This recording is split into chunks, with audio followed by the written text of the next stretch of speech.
이 경찰이 박상학, 박종호 이 두 사람을 소환했거든요. 뭐라고 불렀어요. 그런데 박상학의 반응이 가관이에요. 여기가 평양인지 서울인지 헷갈린다. 이 박상학의 이게 첫 번째. 그리고 무슨 얘기가 있냐면은 문 대통령을 유엔에 고소할 것이다. 그리고 주호영을 만났습니다. 주호영 만나서 문 대통령을 유엔에 고소할 것이다. 이게 무식하니까 이런 소리가 나오는 거야. 유엔에다가 고소할 수 있니? 유엔이 경찰이니 검찰이니? 이게 지금 박상학이 일단 평양인지 서울인지 헷갈린다. 이거는 자유 대한민국의 맛을 너무 봤습니다. 내가 봤을 때 그래. 정신 못 차리고 있는 건데 이렇게 헷갈리면 아우지로 다시 보내줄게. 다시 보내드리고요. 네.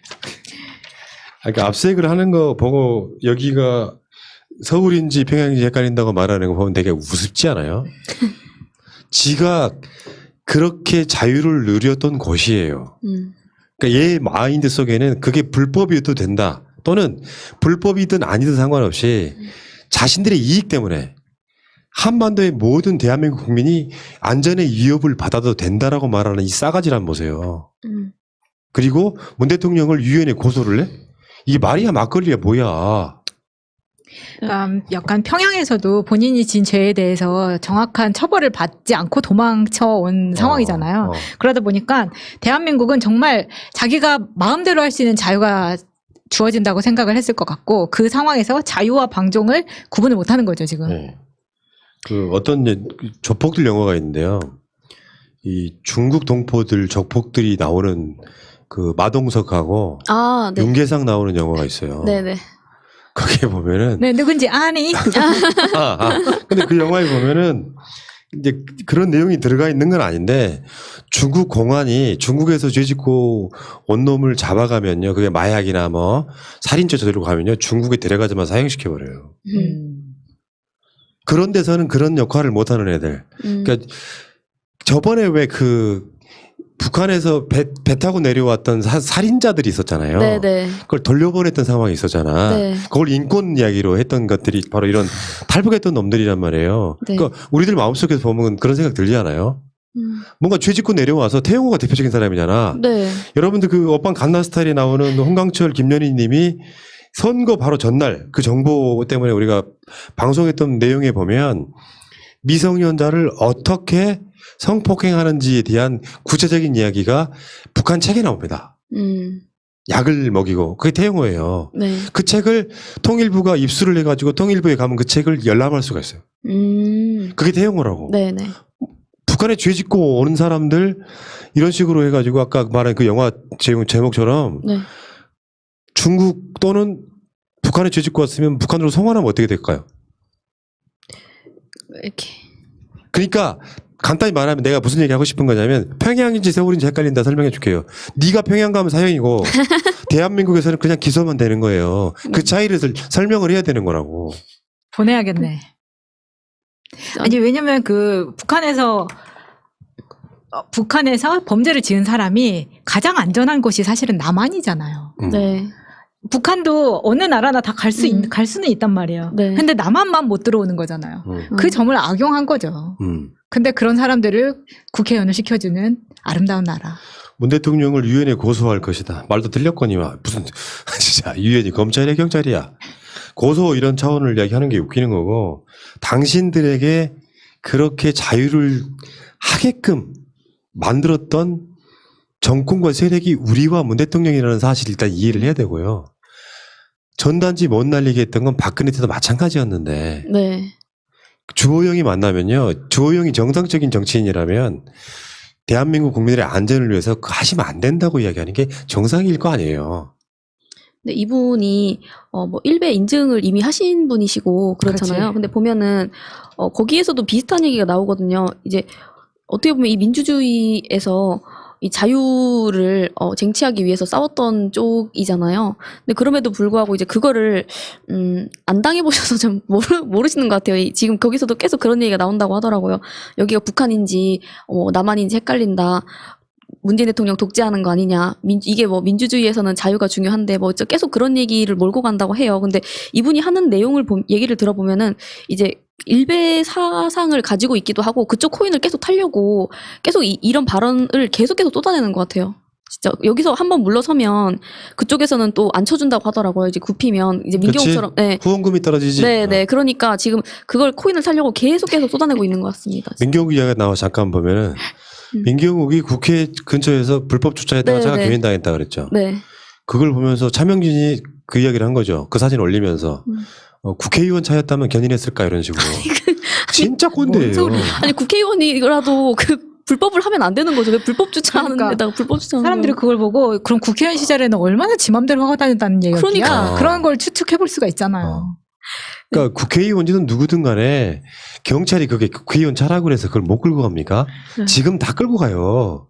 그러니까 걔네들은 국회의원이라고 하는 것엔 특권의식이 있는 거야. 그러니까 거기에 내가 아등바등 국회의원 되려고 별짓을 다 하는 거고요. 그러니까 그런 사람들이 경찰이 잡으면 너 내 누군지 아니? 이거 하는 거예요. 쟤 누군지 알아? 이거 하는 거잖아요. 심지어 119 전화해서 그렇게 얘기한 도지사도 있으시잖아요. 그러니까 그쪽에는 이제 계열이 그런 분들이 가시는 것 같아요. 아니 그리고 본인이 직접 운전을 해서 갔다는 거에도 강조를 하더라고요. 그러니까 그 전에는 운전해주는 사람이 있었는데 친히 그렇게 해서 주차를 힘들게 했는데 딱지를 끊었다. 아 정말 처절한 선민의식에 정말. 아니 절대 지 돈 쓸 놈 아닌 거죠. 자기가 운전 수행을 굴리려면 돈이 필요해. 월급을 줘야 되니까 국회의원으로 있을 때는 국가에서 나오잖아요. 네. 국가에서 수행 뭐 비서 인턴 보좌진 다 월급 주잖아요. 심지어 기름값까지 주면 나경원 같은 애들은 말도 안 되게 기름값 부풀려가지고 타내고 그러지 않습니까? 7, 8천만 원씩. 그런 것들이 국회의원은 자리에 있는 거고 어쨌건 박상학 너 북한에 가면 사형이야. 대한민국과 북한의 차이점은 그런 거야. 그런 이야기를 해야지. 네 아까 채팅창에 토마호크님이 써준 이야기가 괜찮았던 것 같아요. 뭐라고 썼나? 북한과 범죄자 인도 조약을 맺어야 된다. 그러네 말도. 이거 진짜 너무 중요한 것 같아요, 진짜. 네. 왜 북한과는 그게 안 되죠? 다른 나라하고 다 되는데. 그러니까. 그러게요. 참. 그 가운데 지금 송영길 의원이 대북 전단 살포 금지법 1호 법안 발의했네요. 그러니까 지금 뭐 하겠다라고 하는 그 여러 가지 국회의원들의 법안을 발의한다라고 하는 건 있었는데 실제로 이제 공동 발의자를 모아가지고 발의한 건 처음인 것 같습니다. 송영길 의원이 지금 국회 외교통일위원장이잖아요. 그래서 군사 분계선 일대에서 확성기 방송, 시각 매개물 개시, 대북 전단 살포 등 남북 합의서에 위배되는 행위를 금지하고 위반 시에는 3년 이하의 징역 또는 3천만 원 이하의 벌금이 처하도록 했다. 여기 발의에는 이낙연, 이인영, 전해철, 김홍걸, 윤건영 뭐 등의 외통위 소속 민주당 의원 12명이 참여했다 이런 건데 진작 됐어야죠. 그러니까 남북 합의라든지 무슨 조약이라든지가 이루어지면 후속 조치로 이 합의가 지켜지게끔 법을 만들어 가지고 이게 대한민국 사회의 일반적인 법으로 만들어져야지 박상학이처럼 지금까지 내버려 두다가 왜 이제 와서 못 날리게 하니? 그것은 연변말이었구나. 이렇게 되는 거라 진작 했어야 되는 거고요. 요거는 북한이 욕을 하는 게 일견 타당성이 있는 거죠. 네, 맞습니다. 합의 내놓고 하위 법령이 안 만들어진 상황이 됩니까? 그 법을 만들어 놓고 국회 통과가 안 되면 미래통합당 욕할 수는 있어도 그런 법을 만들 생각을 못했다는 건 잘못했다는 이야기예요. 네. 가장 늦었다고 생각할 때가 제일 빠른 때이긴 하겠지만요. 네, 빨리 좀 해주세요. 현기증 나요. 그 이야기 여기까지 하나 나왔습니다. 이 미국 대선 전에 11월 달입니다.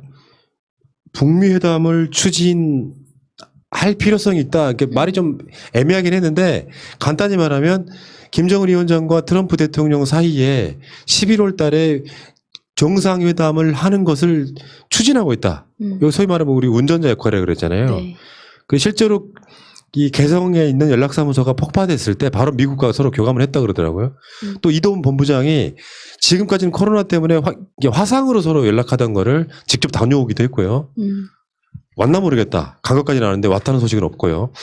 어쨌든 간에 그렇게 돼서 지금 미국도 11월 달에 김정은과 트럼프 두 사람 사이에 만나는 정상회담에 대해서 공감을 하고 있다가 오늘 나온 메시지거든요.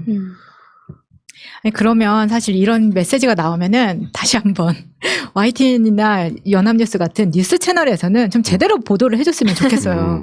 왜냐하면 이 이야기를 굳이 지금 청와대에서 문 대통령이 굳이 한 이유는 뭐겠습니까? 지난주를 강타했던 볼턴 회고록 때문이에요. 볼턴이 이 북미 회담 추진에 있어서 자기 마음에 들지 않게 문 대통령이 계속 끼어들면서 주도를 하려고 했다라는 것에 대해서 우리나라 언론이 굉장히 부정적으로 문재인 대통령을 보도를 했단 말이죠. 근데 문재인 대통령이 이번에 다시 이번 사건, 그러니까 남북 연락사무소 폭파 이후에 이 말을 다시 했다는 이야기는 이건 의도가 있었다고 생각합니다. 이거는 당연히 어떤 회고록에 나왔던 거짓말에 굴하지 않고 나는 내 갈 길, 내가 옳다고 생각하는 일에 대해서 계속 하겠다. 그리고 그 일이 옳았다는 걸 국민이 알고 있기 때문에 이런 자신 있는 추진을 또 다시 할 수 있다고 생각합니다. 그러니까 볼턴은 그냥 미친놈이에요. 그냥 미친놈이라고. 그러니까 볼턴 같은 자가 썼던 글 내용 갖고 뭐 국정조사하자 이런 얘기까지 했었잖아요. 볼턴이 대한민국에 와야 되는 상황까지 이건 진짜 미래통합당 쪽에 약간 좀 정신 나간 놈들 이야기고. 네. 그 볼턴의 말이 일부 사실은 있겠죠. 근데 바라보는 시각에 따라서 네. 완전히 미국적 관점, 미국의 완전히 네오컨적 관점, 극우 세력의 관점으로 바라보는 상황하고 한국의 한국적 관점에서 보는 건 다르기 때문에 볼턴 자체는 그냥 돈벌이 하려고 하는 일종의 미국의 진중권 같은 거예요. 네, 아니 근데 보면은 거기 이제 볼턴도 얘기가 나오잖아요. 트럼프가 한국에 그 방위비 분담금 엄청 많이 물어야 된다. 왜 우리가 지켜주냐. 근데 그거에서도 관점에서도 드러나고, 그 사람들은 미국의 이익에서 생각을 하는 거고, 거기 내용을 근데 보면은 우리 쪽에서 문재인 대통령님께서 한국의 입장을 대변하는 역할은 너무 또 잘해주셨고, 그리고 또 그게 맞잖아요. 미국은 미국 이익대로 하는 거고, 우리나라는 우리나라 이익대로 하는 거고, 지금 여기도 보면은, 미국도 어쨌든 대선이라는 자기들이 뭔가 필요로 하는 게 있어야지 하는 거고, 거기에 맞춰서 우리는 우리의 이익을 취할 수 있는 방향으로 움직이고 각자가 그렇게 윈윈하는 방향으로 가면 될 텐데 그 볼턴 회고록에서도 보면은 저는 그게 대부분이 다 문재인 대통령이 운전대를 잡기 위해서 얼마나 노력하셨는가 이 험난한 북미 사이에서 얼마나 성과를 만들어내셨는가 오히려 저는 되게 좋은 내용이라고 생각이 돼서 아니 그 이야기는 내가 왜 꺼냈는지 네. 이 방송 진행자이자 PD의 숨은 뜻을 한번 읽어보세요.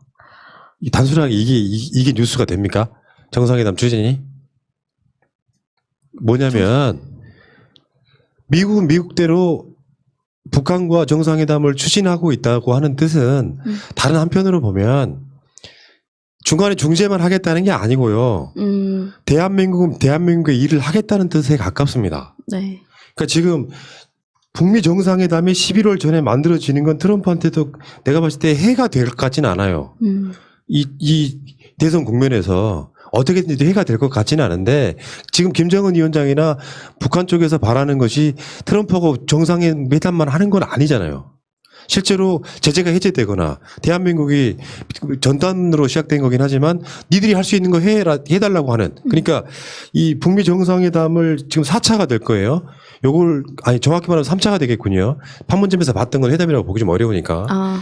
3차 정상회담을 하기 전에 대한민국은 여기에 대한 선행 조치로 개성공단을 연다든가 이런 조치를 같이 병행하기 위해서 북미 정상회담을 같이 추진한다고 보는 게 맞죠. 더군다나 지금 이인영 통일부 장관 관련되어 있는 마치 그게 정해진 것처럼 보도가 나오고 있죠. 네. 거기다가 지금 이런 얘기까지 나온다니까요. 임종석 국정원장. 너무 파격적인 네, 거 아닌가요? 아니, 이건 내가 전체로 다 믿진 않고 약간 페이크일 가능성이 있어요. 그러니까 먼저 흘려놓고 시선을 돌린 다음에 다른 사람 임명도 가능성이 있다고 보는데. 근데 했으면 좋겠다. 상징적이네요. 그건 믿으시면 안 되는데 어쨌든 그런 식으로 뭐 서훈 국정원장이 안보실장으로 간다 이런 이야기도 있기도 한데 그건 전체로 다 믿지는 않는데 그런 방식으로 해서 크게 이제 탑다운에서는 김정은과 트럼프 사이를 중재를 해주고 나머지 대한민국은 그 전에 우리가 할 수 있는 여러 가지 인도적 방역에 대한 뭐 도움을 준다든가 뭐 개성공단 관련 이런 이야기를 같이 병행하려고 하는 것 중에 하나일 가능성이 높다 이렇게 보는 거죠.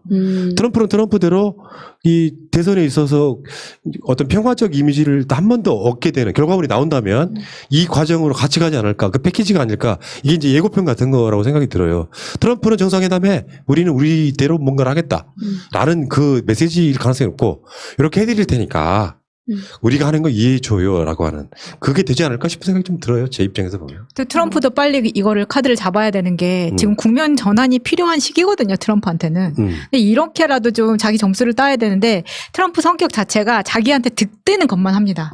제가 요즘 뭐 볼턴 책 다 읽었고요. 500원에 팔겠습니다. 그리고 제가 뭐 트럼프 다큐멘터리 이런 것도 보고 있는데 보면은 제가 봤을 때는 볼턴이 이렇게 트럼프를 공격한 이상 볼턴은 남아나지 않을 것이다. 트럼프의 성격 중에 두 가지 특징이 있더라고요. 하나는 약자에게는 약점을 잡아서 쥐고 지어서 파괴하고 자기한테 자기를 공격한 사람은 그 배로 공격을 해서 파멸시키는.